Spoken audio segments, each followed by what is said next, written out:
Carbohydrate होता है hydrates of carbon, है ना। तो वो सारे कार्बोहाइड्रेट होते हैं जो CH2O को सेटिस्फाई कर दे, है ना। जैसे कि C6H12O6 में यहाँ पे इसको बैठाएंगे तो कार्बन में 6 डाला, फिर H2O में यहाँ कॉमन 6 लिया तो HB6YB6, तो ये कार्बोहाइड्रेट है ना। लेकिन नई डेफिनेशन क्या बोलती है कि पॉलीहाइड्रोक्सी कार्बोनिल, यानी कि पॉलीहाइड्रोक्सी अल्डिहाइड कीटोन, पॉली मतलब एक से ज़्यादा, हाइड्रोक्सी मतलब OH ग्रुप, ऐसे ग्रुप जिनमें एक से ज़्यादा OH हो और साथ में अल्डिहाइड या कीटोन हो, वो सब कार्बोहाइड्रेट है, ठीक है। या फिर ऐसे कंपाउंड जो कि हाइड्रोलिसिस करने पे पॉलीहाइड्रोक्सी कार्बोनिल दें, वो सब अपने कार्बोहाइड्रेट्स हैं, ठीक है। अब कार्बोहाइड्रेट के 3 टाइप होते हैं, मोनोसैकेराइड, ऑलिगोसैकेराइड, पॉलीसैकेराइड। ये तीनों ही शुगर हैं, सैकेराइड का मतलब ही शुगर होता है, ठीक है। मोनोसैकेराइड में 1 यूनिट ऑफ शुगर होता है, यानी कि शुगर का एक दाना मान लो शक्कर का। ऑलिगोसैकेराइड में 2 से लेकर 10 दाने होते हैं, पॉलीसैकेराइड में 10 से ज़्यादा होते हैं। मोनोसैकेराइड में ग्लूकोज आ जाता है, फ्रक्टोज आ जाता है। ऑलिगो में सुक्रोस आ जाता है, लैक्टोस आ जाता है। पॉलीसैकेराइड में स्टार्च और सेल्यूलोस, ठीक है। Carbohydrate on the basis of number of carbon monosaccharides classification, है ना। मोनोसैकेराइड के 4 पार्ट, 3 कार्बन है, 4 कार्बन है, 5 है, 6 क्या है ना, नाम लिखना में सिखा रहा हूँ बस, ठीक है। तो 3 कार्बन होंगे तो ट्रायोस बोलेंगे, जैसे इसमें 1 2 3 है। 4 होंगे तो टेट्रोस, 5 होंगे पेंटोस, 6 होगा हेक्सोस। अगर उसी में एल्डिहाइड ग्रुप प्रेजेंट होगा तो अल्डोस, कीटोन होगा तो कीटोस। जैसे यहाँ पे अल्डिहाइड है तो मैं इसको क्या लिख सकता हूँ, ट्रायोस के साथ अल्डोस को अल्डो ट्रायोस। 4 कार्बन है तो अल्डो टेट्रोस, 5 है तो अल्डो पेंटोस, 6 है तो अल्डो हेक्सोस, ठीक है। Then carbohydrate on the basis of reducing and non reducing sugar. तो रिड्यूसिंग शुगर कौन से होते हैं, जो शुगर रिड्यूस करा दें टॉलेंस रिएजेंट को और फेलिंग्स रिएजेंट को, ठीक है। या मतलब वो टेस्ट दिखा दें फेलिंग्स का, मतलब कि Ag+1 से Ag0 में चले जाए, is known as reducing sugar. तो रिड्यूसिंग शुगर यही होता है, ठीक है, जो शुगर रिड्यूस हो जाए। और कौन कौन से रिड्यूसिंग शुगर होते हैं, दुनिया के वो सारे ग्रुप जिनमें अल्डिहाइड प्रेजेंट होता है वो तो होता है रिड्यूसिंग शुगर, और जो अल्डिहाइड फॉर्म कर ले वो भी होते हैं, है ना। या तो अल्फ़ा हाइड्रोक्सी कार्बोनिल, मतलब अल्डिहाइड के बाजू में OH लगा हो तो वो भी रिड्यूसिंग शुगर का काम करेंगे। अब मोनोडाया और पॉलीसैकेराइड में डाया मतलब अपना वही ओलिगो वगैरह, है ना। तो मोनोसैकेराइड रिड्यूसिंग होते हैं, ठीक है भाई। डायसैकेराइड्स और ओलिगोसैकेराइड्स स्लैश ओलिगोसैकेराइड्स सही मतलब होता है इसका, तो वो भी रिड्यूसिंग होते हैं सुक्रोज को छोड़ के पॉलीसैकेराइड्स नॉन रिड्यूसिंग होते हैं, ठीक है। देन DL कन्फिग्रेशन में डी मतलब राइट साइड, एल मतलब लेफ्ट साइड, है ना। यहाँ पे OH अपना जो है राइट साइड है तो इसको मैं डी ग्लिसरॉल्डिहाइड बोलूँगा। यहाँ पे OH लेफ्ट साइड है तो एल से मैं इसको एल ग्लिसरॉल्डिहाइड बोलूँगा, ठीक है। देन उसके बाद यहाँ डी फैमिली है, ये एलोज, एल्ड्रोज, ग्लूकोज, मैनोज, गैलेक्टोज, ठीक है। इसका तरीका पढ़ लेना। देन इसको बोलते हैं एलोज, ये सब डी है, सब डी है। ये ओएस लास्ट वाला राइट में है, ये देखिए, इसको बोलते हैं एलोज।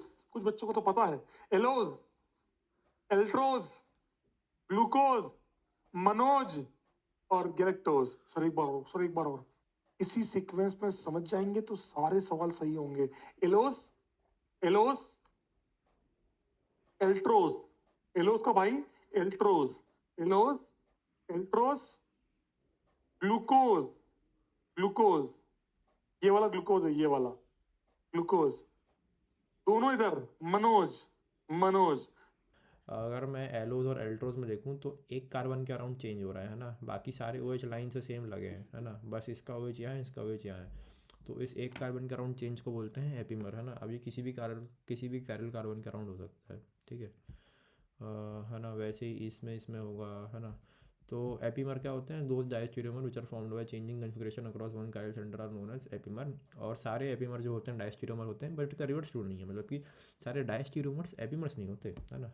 ग्लूकोज और मैनोस में C2 एपीमर फॉर्म होता है, एलोस और एल्ट्रोस में C2 एपीमर फॉर्म होता है, ग्लूकोज और गैलेक्टोज में C4 एपीमर फॉर्म होता है, ठीक है। और ये क्या वाला क्वेश्चन था कि ये अगर ये मैं बोलूँ कि ये डी गैलेक्टोज है तो बताओ एल गैलेक्टोज कौन है ना। ये यहाँ पे यो फॉर्म कर रहा है ना।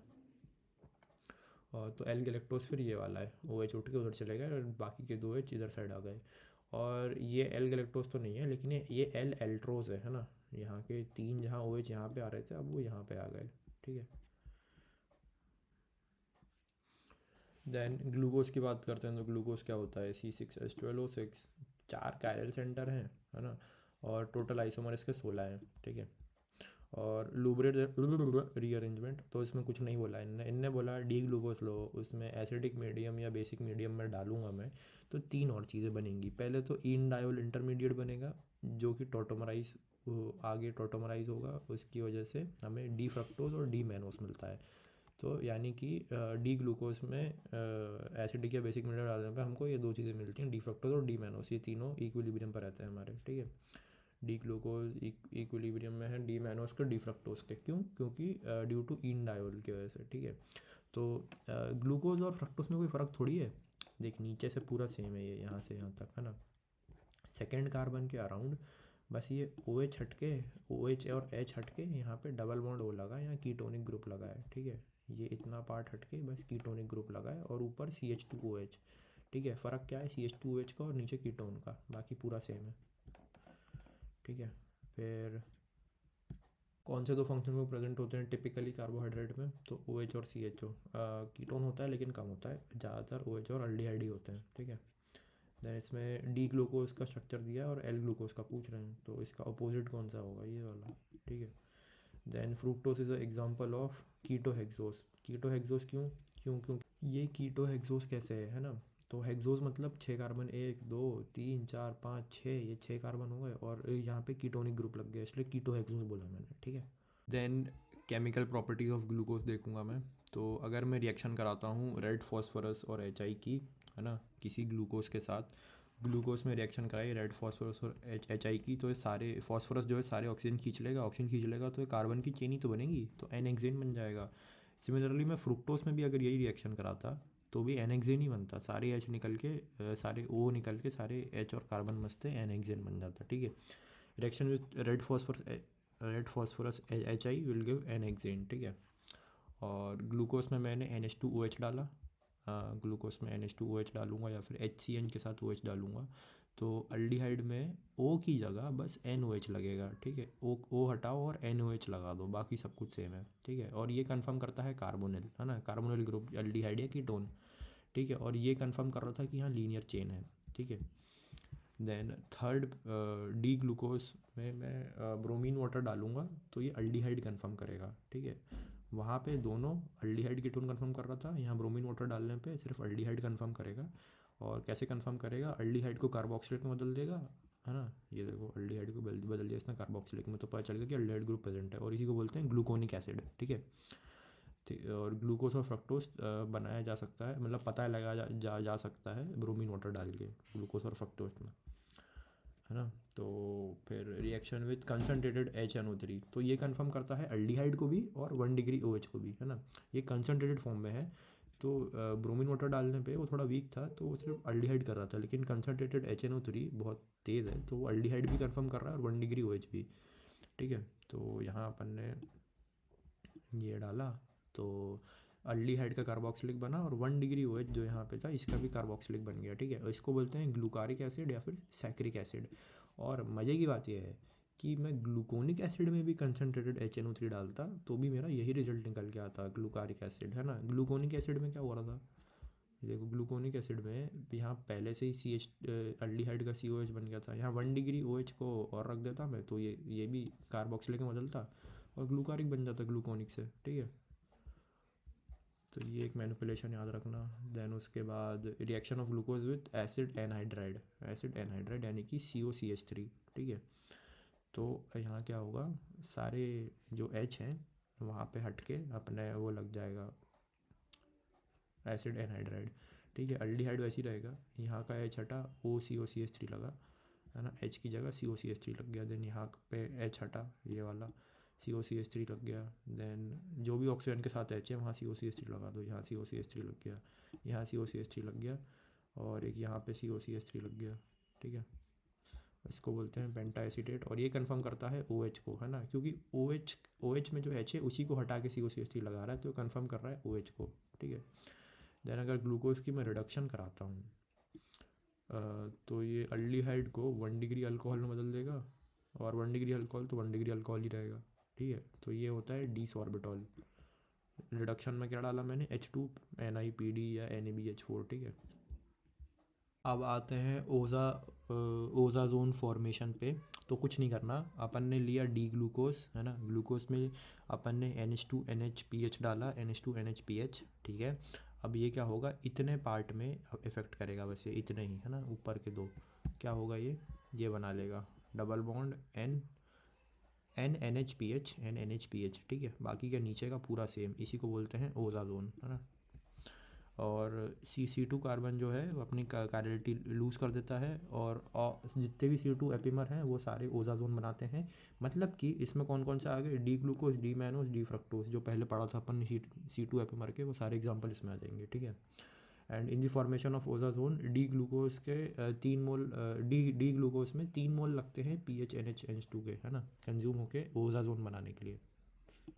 देखो भाई, ग्लूकोज जो है ना, ग्लूकोज अपना शिफ्ट टेस्ट नहीं दिखाता, NaHSO3 टेस्ट भी नहीं दिखाता, ठीक है। और ये देखो, ये पायरेन है, ये फ्यूरेन है ना, फ्यूरान है, जो भी है, ये नॉन एरोमेटिक है, ये एरोमेटिक है, ठीक है। अब इसी से चीज़ रिलेट करता हूँ कि ग्लूकोज का जब मैं साइक्लिक स्ट्रक्चर बनाऊंगा ना, तो वो पायरेन जैसा दिखेगा, है ना, इसलिए इसको डी ग्लूको पायरेनोस बोलते हैं, ठीक है। अब इसको कैसे याद रखेंगे, पहले ओ तो यहाँ बनेगा, है ना, फिर एक OH नीचे, दूसरा OH नीचे, फिर ऊपर नीचे चलता रहेगा। पहले वाला नीचे बनाओ, फिर दूसरा वाला नीचे, फिर ऊपर नीचे ऊपर, ठीक है। फिर यहाँ पे CH2OH बनेगा, और यहाँ पे एक OH ऊपर रखो, ऊपर नीचे ऊपर, ठीक है, CH2OH। और जहाँ पे OH2 यहाँ पे अल्फ़ा और बीटा कैसे देखेंगे, OH2 और CH2, ये CH2OH को देखो और ये वाले OH को देखो।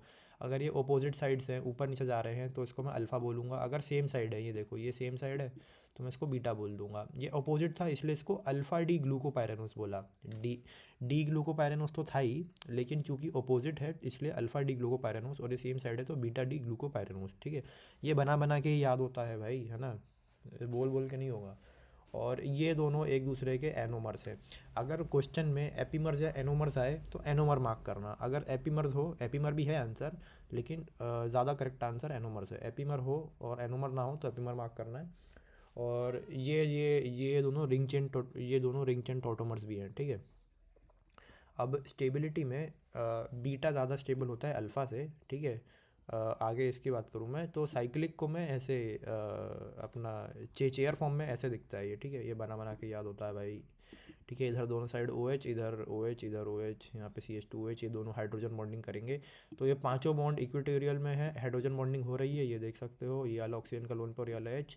और चेयर फॉर्म सबसे ज़्यादा स्टेबल है, ठीक है। चेयर फॉर्म में बीटा वाला सबसे ज़्यादा स्टेबल है। बीटा बन रहा है 63.8%, अल्फ़ा बनता है 36%, और बचा 0.2% ओपन चेन में रहता है। ओपन चेन मतलब अपना ये ओपन चेन, ठीक है। बीटा वाला ये बीटा डी ग्लूकोपायरेनोस, अल्फ़ा वाला ये अल्फ़ा डी ग्लूकोपायरेनोस, ठीक है।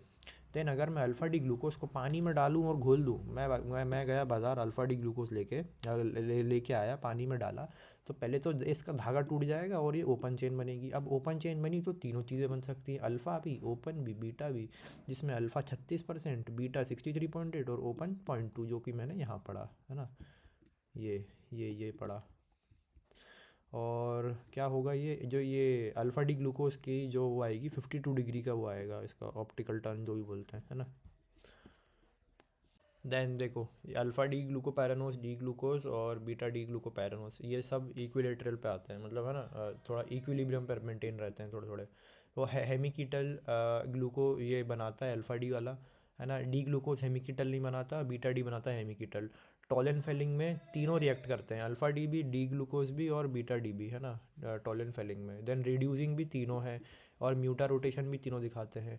सारे एनोमर्स आर साइक्लिक एनिमर्स, है ना, सारे एनोमर्स आर एपीमर्स, बट इसका रिवर्स ट्रू नहीं है। Alpha D glucose and beta D pyranose are C1 anomer, ठीक है, एनोमर है ये। देखो ग्लूकोसाइड्स कैसे बनते हैं अपने, ये अपन ने फॉर एग्जांपल अपन ने यहाँ पे लिया है beta D fructo beta D glucopyranose लिया है यहाँ पे, है ना। तो जैसे, है ना, यहाँ CH2OH और OH सेम साइड है, इसलिए बीटा फॉर्म है। तो इसमें मैंने HCl डाला और ROH डाला, तो हुआ क्या, HCl में से H+ निकला, OH- पे अटैक किया, यहाँ बना कार्बोकेटायन। अब उस कार्बोकेटायन पे OR- ने अटैक किया, है ना, तो यहाँ पे OR लग जाएगा इसकी जगह, सिंपल, है ना। यहाँ पे देखो OR लग गया, ये बीटा फॉर्म ही था अपना, ओ आर ऊपर लग गया। अल्फ़ा फॉर्म होता तो O C H two O H ऊपर और ओ एच नीचे, यहाँ पे होता ओ एच, तो इसकी जगह ओ आर लग जाता, यहाँ पे ओ आर लग गया, सिंपल, ग्लूकोसाइड इतना ही काम है ना। अब फ्रुक्टोस, फ्रुक्टोस की चेन पता ही है, सेकंड नंबर पे अपना ये लग जाता है कीटोन, और ऊपर C H two O H, ऊपर नीचे दोनों तरफ C H two O H हो जाता है, ठीक है। तो इसका साइक्लिक फॉर्म में देखूंगा तो फ्यूरल, अपन ने फ्यूरान रिंग देखी थी, वही है बस, ठीक है। एक ओ एच ऊपर लगाओ, नीचे C H two O H, फिर एक ओ एच ऊपर नीचे करो, फिर ऊपर C H two O H लिख दो, है ना। तो ये सेम साइड है C H two O H और ये वाला ओ एच, तो इसलिए बीटा डी फ्रुक्टोफायरनोस। और ये वाले नीचे देखूंगा, ऊपर C H two O H, नीचे ओ एच, फिर ऊपर नीचे ओ एच करता रहना, और यहाँ साइड में लिख देना C H two O H. तो ये दोनों अपोजिट साइड हैं, तो अल्फ़ा डी फ्रुक्टोफायरनोस फ्यूरानोस, ठीक है। भाई देखो, डी गैलेक्टोस में उसके दोनों के स्ट्रक्चर कैसे बनेंगे साइक्लिक फॉर्म में, तो ये बिल्कुल रिलेट करता है अल्फ़ा डी ग्लूकोज से और बीटा डी ग्लूकोज से, बस इसी का फ़र्क है ना। अल्फ़ा डी ग्लूकोज में याद करना ओ एच नीचे था, एच ऊपर था, तो इसमें ओ एच ऊपर कर देना है, एच नीचे करना है। बाकी ये पूरा ही अल्फ़ा डी ग्लूकोज है, बस इतना ही पार्ट फ़र्क है ना। अल्फ़ा डी ग्लूकोज लेना, ओ एच बस ये वाला पार्ट पलट देना, वैसे ही बीटा ग्लूकोज लेना, ये वाला पार्ट पलट देना, और कुछ भी नहीं है, ठीक है। फ्यूरेन रिंग से बनती है, तो फ्यूरान रिंग बनाई अपन ने। अल्फ़ा वाले में क्या होगा, ओ एच नीचे, तीनों ओ एच नीचे, फिर एक C H two O H ऊपर, है ना। यहाँ पे एक ओ एच ऊपर, बाकी दोनों ओ एच नीचे, फिर ये वाला सेम ही है ना। तो इन दोनों को देखो, अपोजिट है, अपोजिट मतलब अल्फ़ा, ये सेम साइड है, सेम साइड मतलब बीटा, ठीक है। तीन ओ एच लाइन से नीचे ऐसे ऐसे, है ना, और ये C H two O H एक ऊपर, यहाँ पे दोनों ओ एच नीचे, तो दोनों नीचे हैं तो एक ऊपर होगा, और ये वाला तो है ही ऊपर, ये जगह तो कांस्टेंट है, ठीक है। देखो भाई, अल्फ़ा डी ग्लूकोज और बीटा डी फ्रक्टोज, है ना, अल्फ़ा डी ग्लूकोज और बीटा डी फ्रक्टोज को जब मैं जोड़ूंगा तो मेरा बनेगा सुक्रोज, यानी कि शुगर केन, है ना।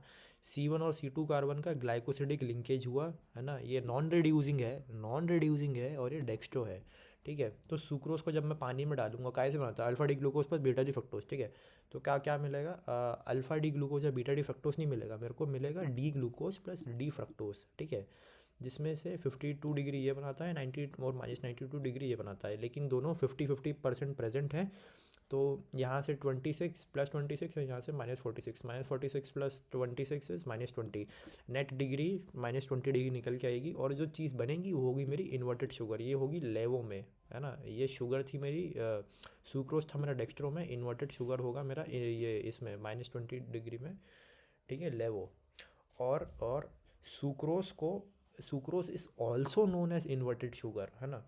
ये स्टेटमेंट होगी तो सही है जेई मेंस में, लेकिन सुक्रोज इन्वर्टेड शुगर नहीं है, it is also known as, है ना। क्योंकि इन्वर्ट शुगर तो क्या है, alpha D sorry D glucose plus D fructose से बना है वो, है ना। Sucrose is also known as inverted sugar, sucrose is not inverted sugar, ठीक है। देन आता है अल्फ़ा डी ग्लूकोज और अल्फ़ा डी ग्लूकोज, दो अल्फ़ा डी ग्लूकोज हैं अपने, ठीक है। C1 C4 में रटना सिखा दूंगा, कोई टेंशन नहीं है ना। दो अल्फ़ा डी ग्लूकोज है मतलब ढेर सारा, है ना, ढेर सारे हैं तो मतलब ढेर सारा माल है, तो माल से क्या बनता है, माल्टोज, ठीक है। ये होता है रिड्यूसिंग शुगर, ठीक है, अरे ये मार्कर रिड्यूस शुगर, है ना, C1 C2 में बता दूंगा। Then beta D glucose, sorry beta D galactose और beta D glucose, beta D दोनों बीटा डी है, एक में गैलेक्टोज एक में ग्लूकोज, है ना। तो क्या बनता है, लैक्टोज, ठीक है। C1 भी ग्लाइकोसिडिक लिंकेज, ये भी रिड्यूसिंग है, ये मिल्क शुगर भी बोलते हैं इसको, ठीक है। और इसकी मैं समरी देखूँ अगर, तो पहले कैसे लिखना, alpha beta alpha alpha beta beta, ठीक है। अब C1 C2 C1 C4 ठीक है, alpha beta alpha alpha beta beta C1 C2 C1 C4 ठीक है। Glucose fructose, glucose glucose galactose glucose, glucose fructose glucose glucose galactose glucose, ठीक है। तो ग्लूकोज फ्रक्टोज क्या बनता था, सुक्रोज, जो कि नॉन रिड्यूसिंग था। ग्लूकोज ग्लूकोज क्या बनता था, माल्टोज, ढेर सारा माल है तो माल्टोज बना, ये रिड्यूसिंग था। देन गैलेक्टोज और ग्लूकोज लैक्टोज बनाता था, जो कि रिड्यूसिंग था। और ग्लूकोज को अपन सुक्रोज को अपन क्या बोलते थे, शुगर केन। माल्टोज को अपन क्या बोलते थे, माल्टोज को कुछ बोलते थे क्या, नहीं माल्टोज को कुछ नहीं बोलते थे। देन लैक्टोज को मिल्क शुगर बोलते थे, और लैक्टोज अपना क्या था, अपना रिड्यूसिंग भी था। देन देखो alpha D glucose, alpha D glucose, alpha D glucose, alpha D glucose को लाइन से ऐड करते जाओ। C1C4 का लिंकेज कराओ, C1C4 का लिंकेज कराओ, है ना, लाइन से कराते जाऊँगा, एक लंबा लीनियर स्ट्रक्चर बनेगा। क्या होता है वो? अमाइलोज। ठीक है। देन इसी का second case, alpha D glucose में अभी भी ऐड कर रहा हूँ, लेकिन ये लिंकेज बदल गई है। C1C4 पहले किया, देन सेकंड स्टेप में C1C6। ठीक है, ऐसे ही चलता जाएगा। फिर एक आगे जाके एक रिंग टाइप स्ट्रक्चर बनेगा, इससे कनेक्ट हो जाएगा, तो अमाइलोपेक्टिन होता है ना। देन बीटा डी ग्लूकोज को C1C4 जैसे पहले ऐड कर रहा था, इस बार बीटा डी ग्लूकोज को ऐड करते जाऊँगा, तो ये मेरा सेल्यूलोज बनेगा। ठीक है, इसी की समरी बताऊँ मैं, तो अल्फ़ा डी ग्लूकोज ऐड कर रहे थे, C1C4 लीनियर स्ट्रक्चर आया अमाइलोज, है ना, C1C4 फिर अमाइलोपेक्टिन, इन्हीं दोनों को मिला के बनता है स्टार्च अपना। ठीक है, simple. Then beta D glucose को C1C4 बनाते गया, सेल्यूलोज बन गया। ठीक है। ठीक है, तो पॉलीसेकेराइड्स में स्टार्च में मैं वाटर प्लस H+ डालूँगा, तो अल्फ़ा डी ग्लूकोज आएगा, अल्फ़ा डी ग्लूकोपैरानोस आएगा। ठीक है, स्टार्च का दो टाइप, अमाइलोस और अमाइलोपेक्टिन। अमाइलोस बनता है 15 से 20% और अमाइलोपेक्टिन बनता है 80 से 85%। ये H2O सॉल्यूबल है, ये H2O इनसॉल्यूबल है, ये लीनियर स्ट्रक्चर रखता है, ये क्रॉस लिंक स्ट्रक्चर रखता है। देन ये C1C4 ग्लाइकोसिडिक लिंकेज है, इसका C1C4 और C1C6 है, दोनों ही नॉन रिड्यूसिंग है।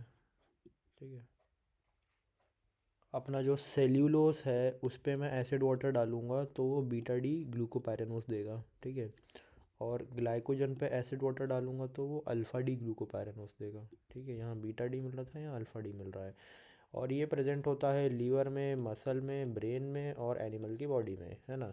When ever required break down into form of glucose and gives energy. Glycogen जो है जब ज़रूरत आने पे फैट की तरह है कि वो, है ना, बर्न होता है और एनर्जी की कन्वर्ट हो जाता है ना।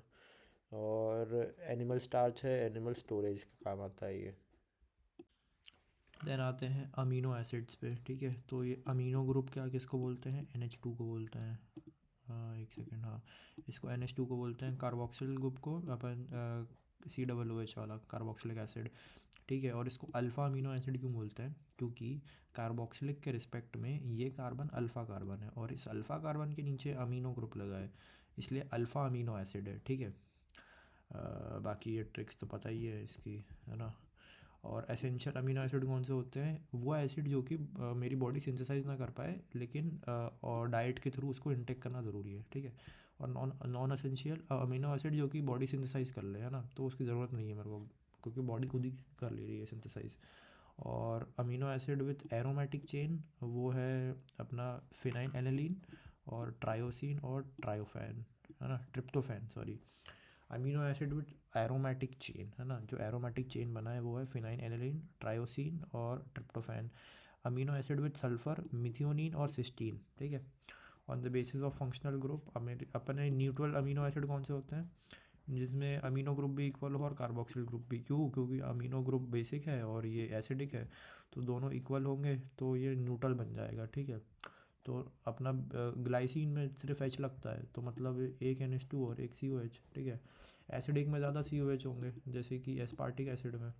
ठीक है, और बेसिक वाले में more number of amino group than, हाँ, यहाँ ज़्यादा NH2 ग्रुप्स लगे हैं अपने। ठीक है, इसलिए देन ज्विटर आयन में due to presence of both, हाँ, क्योंकि प्रेजेंस है अपनी एसिडिक और basic nature on the same molecule NH2 और COH की वजह से, दोनों एसिड बेस हैं, तो ये एक डायपोलर आयन को जन्म देगा, जो कि डायपोलर आयन को हम बोलेंगे ज्विटर आयन। होगा क्या, जब मैं इसको पानी में डालूंगा तो यहाँ से H+ निकलेगा और ये जो बेस है ये खींच लेगा, तो NH3+ बना लेगा और ये O नेगेटिव बना लेगा ये। ठीक है, और ये दोनों की तरह रिएक्ट कर सकता है, एसिड की तरह और बेस की तरह भी, तो ये एम्फोटेरिक कैरेक्टर शो करता है। ठीक है, और अमीनो एसिड अपने क्रिस्टलाइन सॉलिड्स होते हैं और ये वाटर सॉल्यूबल होते हैं, और ये बिहेव करते हैं सॉल्ट के जैसे रादर देन सिंपल अमीन्स और कार्बोक्सिलिक एसिड। ठीक है, क्रिस्टलाइन है, वाटर सॉल्यूबल है, सॉल्ट की तरह बिहेवियर है, नमक ही मान लो पूरा, है ना। हमारे सारे अल्फ़ा अमीनो एसिड जो है वो ऑप्टिकली एक्टिव हैं, ग्लाइसिन को छोड़ के। ग्लाइसिन क्या है? H ऐड करता है, जैसे वाला H ग्लाइसिन की वजह से ऐड हुआ है। तो ये जो कार्बन है ये अब और मतलब ये कायरल नहीं है ना। पहले कुछ और लगा दूँ तो हो जाएगा कायरल, है ना, लेकिन ग्लाइसिन ऐड करने पे नहीं होता कायरल। ठीक है, इस वजह से ये ऑप्टिकली एक्टिव नहीं है। देन आइसोइलेक्ट्रिक पॉइंट क्या होता है कि अपन ने कोई एक्वस सोल्यूशन लिया है ना, उस पर कैथोड एनोड साइड्स, ये एक इलेक्ट्रोड है कैथोड, ये इलेक्ट्रोड है एनोड, ठीक है। तो अमीनो एसिड का अपन ने एक्वा सोल्यूशन लिया तो ज़िटर आयन की फॉर्म में एग्जिस्ट करता है ना। तो जब मैं इसको इसमें डालूंगा तो ये कहीं नहीं जाएगा, ना लेफ़्ट ना राइट, है ना। तो इस टाइम पे जो वो आएगा, पीएच लेवल आएगा, वो अपना आइसोइलेक्ट्रिक पॉइंट है, ठीक है। और अगर मैं एसिडिक सोल्यूशन ले लूँ यहाँ पे, एसिडिक क्या होता है, एसिडिक में क्या क्या होता है, H+ होता है ना। तो यहाँ पे एक नेगेटिव पार्ट है तो वहाँ जाके H+ अटैक कर देगा, तो कार्बोक्सिलिक ग्रुप में H+ अटैक होगा और ये बन जाएगा अपना, ठीक है। तो ये किधर साइड जाएगा, अगर पॉजिटिव बन रहा है ये यहाँ पे, तो ये अपना जाएगा कैथोडिक साइड जाएगा, ठीक है। अब बेसिक सोल्यूशन में OH- रिलीज़ होता है, तो OH- क्या करेगा, एक H+ खींच लेगा, यहाँ पे NH2 बचेगा और ये COO नेगेटिव वैसे का वैसे ही रह जाएगा। अब यहाँ पे नेगेटिव पार्ट है तो जाएगा एनोडिक साइड, ठीक है। देन अगर अमीनो एसिड के pKa वैल्यूज़ दिए हों तो आइसोइलेक्ट्रिक पॉइंट कैसे निकालेंगे। अगर न्यूट्रल अमीनो एसिड दिया है ना, तो एसिड का pKa कुछ दिया है x और बेस का दिया है कुछ y, तो क्या होगा, आइसोइलेक्ट्रिक पॉइंट क्या होगा, x+y/2, ठीक है। और अमीनो और एसिडिक अमीनो एसिड के लिए इसका COH का x दिया है pKa, NH3 का y दिया है और इसका COH का z दिया है। तो एसिडिक अमीनो एसिड में सिर्फ एसिड के लूँगा मैं, x और x+z/2, ठीक है। और बेसिक वाले में NH2 का लूँगा, ये NH3 का, तो x+y/2, ठीक है।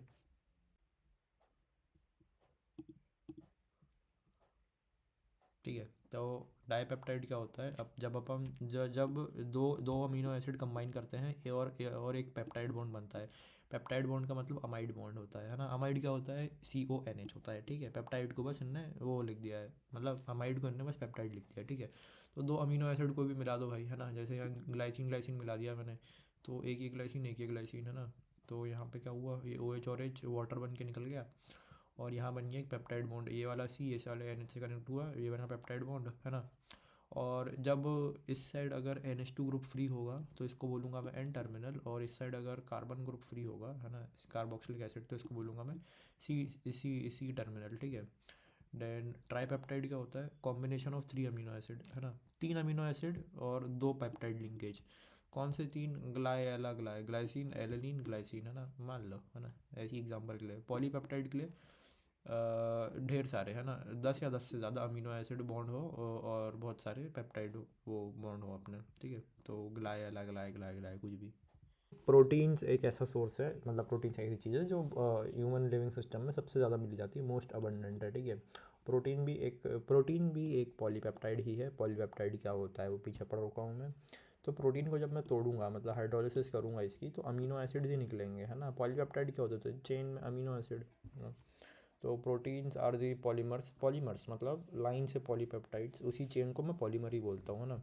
तो पॉलीमर्स हैं of alpha amino groups and they are connected to each other by peptide bond या फिर पेप्टाइड लिंकेज, और वही पेप्टाइड लिंकेज अपना अमाइड होता था, ठीक है। और क्लासिफिकेशन ऑफ प्रोटीन, पहले तो 2 टाइप हैं, मॉलिक्यूलर शेप में 2 टाइप हैं, एक ग्लोब्यूलर प्रोटीन और एक फाइब्रस प्रोटीन, ठीक है। तो ग्लोब्यूलर प्रोटीन में क्या होता था कि पहले फाइब्रस पढ़ते हैं, है ना। तो फाइब्रस में जैसे यहाँ पे एक पॉलीपेप्टाइड चेन है, यहाँ पे एक पॉलीपेप्टाइड चेन है। अब ये दोनों कनेक्टेड है हाइड्रोजन बॉन्डिंग से, है ना, ऊपर चला गया, ये दोनों कनेक्टेड है हाइड्रोजन बॉन्डिंग से। तो ये फाइबर लाइक स्ट्रक्चर है ना, ऐसे ढेर सारे होंगे, फिर ये कनेक्टेड होंगे, ये भी कनेक्टेड होंगे एक दूसरे से, ठीक है। तो धागे की लेयर बन गई है बहुत सारी फाइब्रस प्रोटीन। ग्लोब्यूलर में क्या होता है, एक ऐसा धागा है, तो यहाँ पे कोई ग्रुप है, वो इससे कनेक्ट हो गया, वो इससे कनेक्ट हो गया, तो ऐसे चेन थोड़ा कॉइल अराउंड हो जाता है ना, एक स्फेरिकल शेप पकड़ लेता है ये, तो इसलिए इसको ग्लोब्यूलर बोलते हैं और ये वाटर सॉल्यूबल है, ठीक है। तो इन ग्लोब्यूलर के एग्जांपल क्या है, इंसुलिन और एल्बमिन्स, ठीक है। फाइबरस प्रोटीन क्या होता था भाई, चेन कनेक्टेड हो ऐसे ऐसे ऐसे ऐसे, किससे, हाइड्रोजन बॉन्डिंग से, ठीक है। और ये इनसॉल्यूबल होते हैं वाटर में, ग्लोबुलर वाले सॉल्यूबल होते हैं। और इसके एग्जांपल कौन है, कैरेटीन, है ना, और मियोसिन।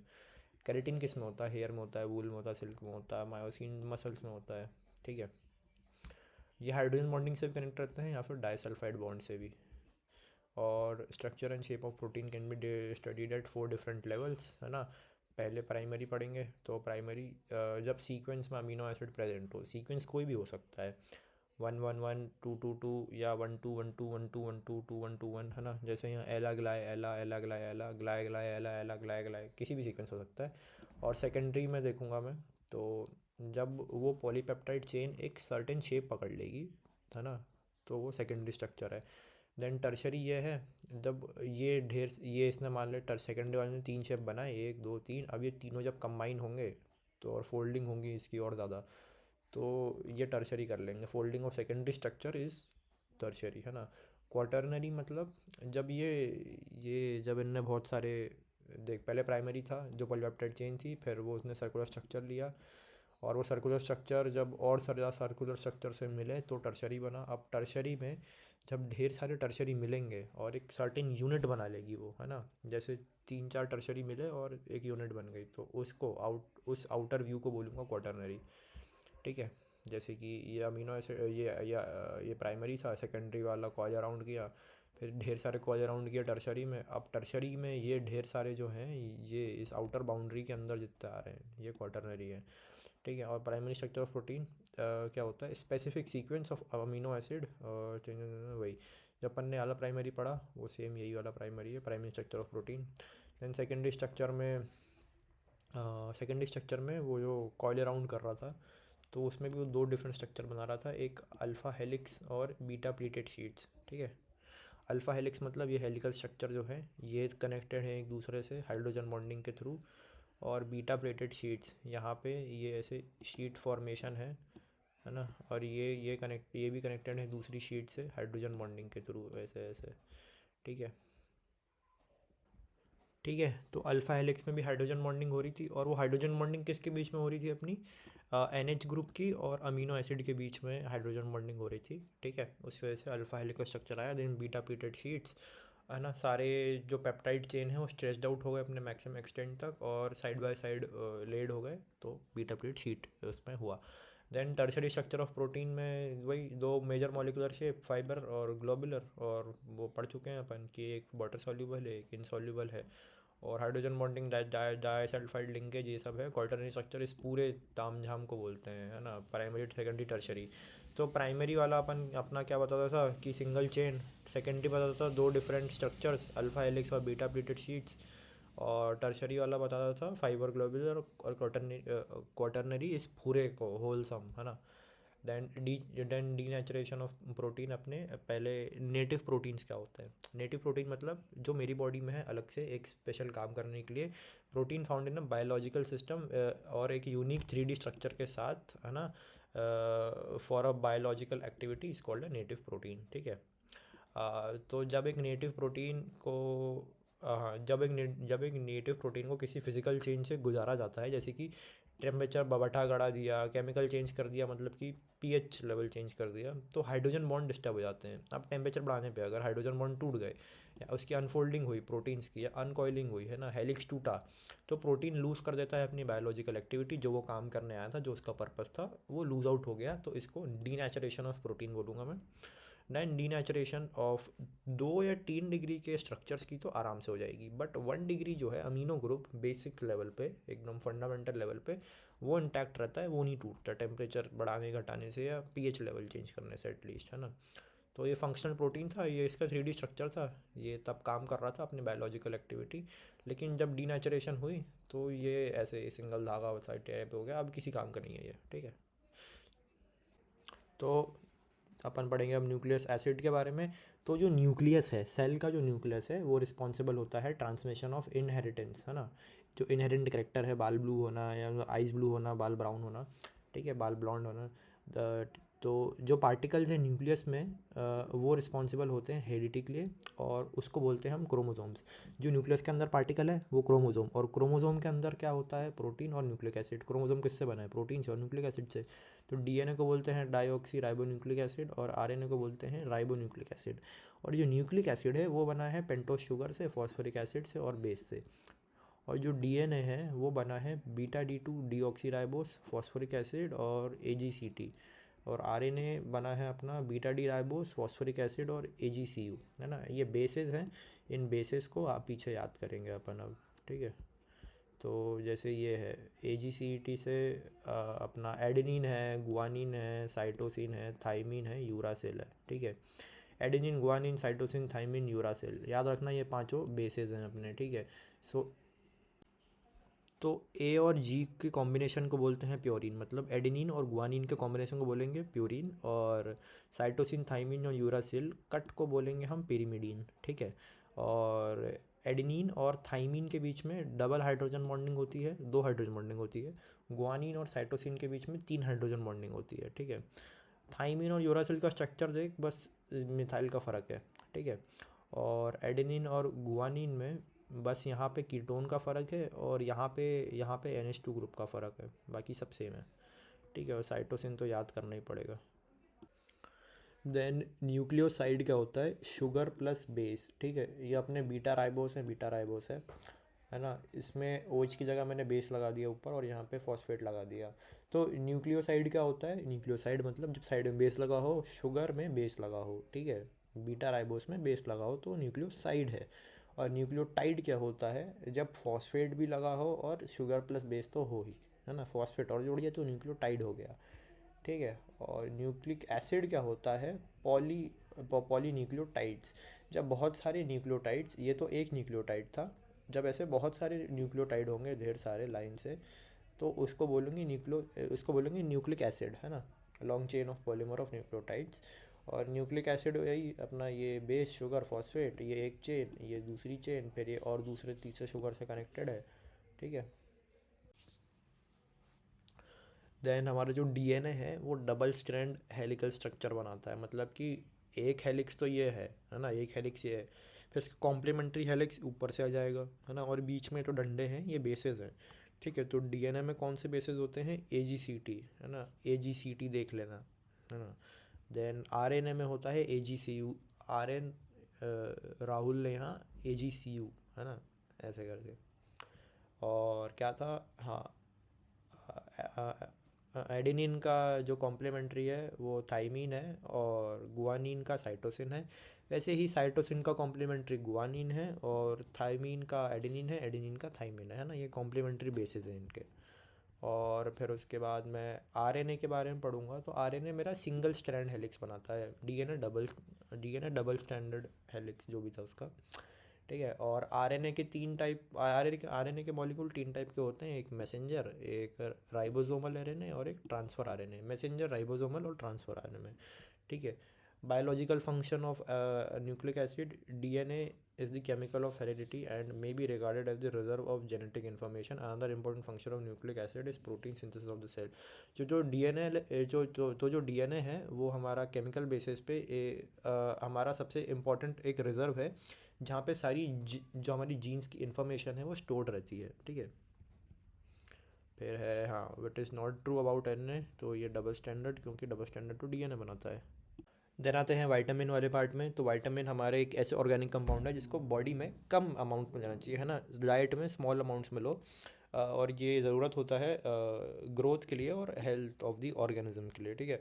और फैट सॉल्युबल कौन से विटामिन होते हैं? ADE के, है ना। इसको कैसे याद रखेंगे अपन?